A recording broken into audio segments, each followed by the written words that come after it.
Hello, bachcho. Let's see this question. From the employees of company, 5% are selected to represent them in managing a committee of the company. Particulars of 5% are as follow: Harish, Rohan, Seetal, Alice, and Salim. A person is selected at random from this group to act as a spokesperson. What is the probability that the spokesperson will be either male or over 35 year? तो चलिए इस question को मैं solve करती हूँ। तो सबसे पहले अगर इस क्वेश्चन में की कंसेप्ट अप्लाई करूंगी, की कंसेप्ट, तो हमने एक फॉर्मूला पढ़ा था। अगर मुझे P probability of A union B find करना हो तो प्रोबेबिलिटी ऑफ ए प्लस में प्रोबेबिलिटी ऑफ बी माइनस में probability of A intersection B होता है। तो ये चीज़ें मुझे ध्यान में रखनी है। इस क्वेश्चन को मैं सॉल्व करूंगी। तो सबसे पहले अगर मैं लिखूंगी टोटल जो है टोटल नंबर ऑफ पर्सन्स कितने हैं? 5 है। सो एन ऑफ एस जो हो जाएगा वो कितना आ जाएगा? 5। मतलब कि ये टोटल आउटकम कितने हो जाएंगे? वो 5 हो जाएंगे total number of outcome. So अगर मुझे प्रोबेबिलिटी देखनी है, लिखूंगी probability probability of person is male हो तो लिखेंगे लेट A be the event that person selected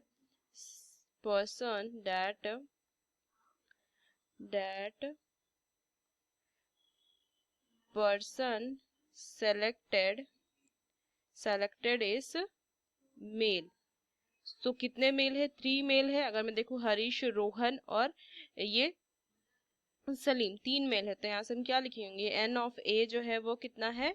3 है। तो प्रोबेबिलिटी अगर मैं निकाल लूँ, इसकी प्रोबेबिलिटी पी ऑफ ए अगर मैं निकाल लूँ तो कितना हो जाएगा? एन ऑफ ए अपॉन में एन ऑफ एस। सो कितनी हो जाएगी वैल्यू?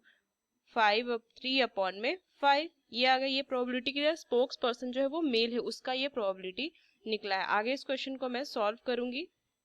तो आगे अगर मैं लिखूं तो probability spokesperson is over 35 years old। तो इसकी प्रोबेबिलिटी के लिए मैं कोई इवेंट ले लेती हूँ। Let B be the event that person selected is over 35 year. क्या हो? 35 ईयर हो। तो यहाँ से कितना लिखे? देखिए अगर मैं इस टेबल को देखूं तो 35 ईयर ऊपर कितने हैं? देखिए रोहन जो है वो कितने हैं? 33 है। और अगर मैं सलीम का देखूं तो 41 है। तो इसमें 35 ईयर से क्या होता है? ओवर जो हो जाएगा वो कितना हो जाएगा?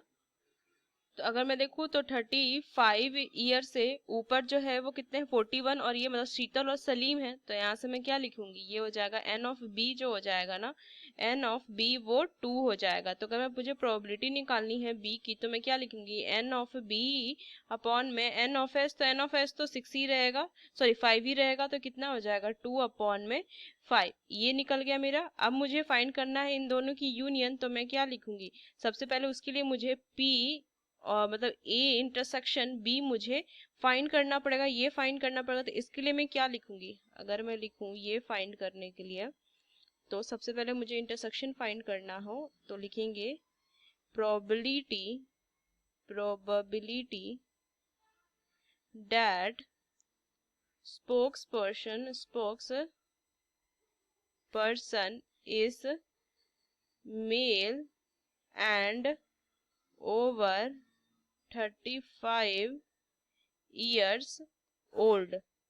तो क्या लिखेंगे? हियर ओनली, क्या एक ही आदमी हो जाएगा जो क्या हो जाएगा? वो 35 ईयर ओल्ड, 35 से ओवर हो और मेल हो। तो सिर्फ एक ही आदमी होगा। तो यहाँ से मैं क्या लिखूंगी? Here only one person is both male and over 35 year years old.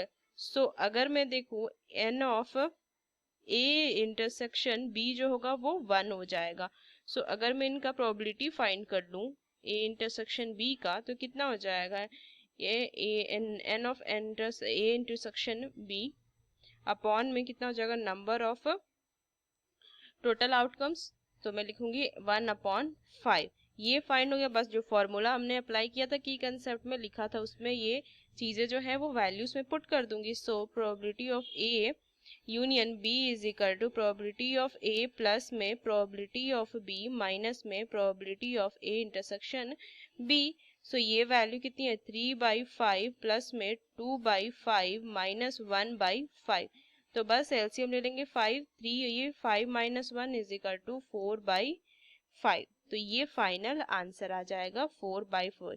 ये प्रोबेबिलिटी किसकी हो जाएगी, probability that the spokes person will be either male और ओवर 35 ईयर ओल्ड। सो मैं क्या लिखूंगी, so using these key concept we solve this question. Hope you understood it well. Best of luck. Thank you.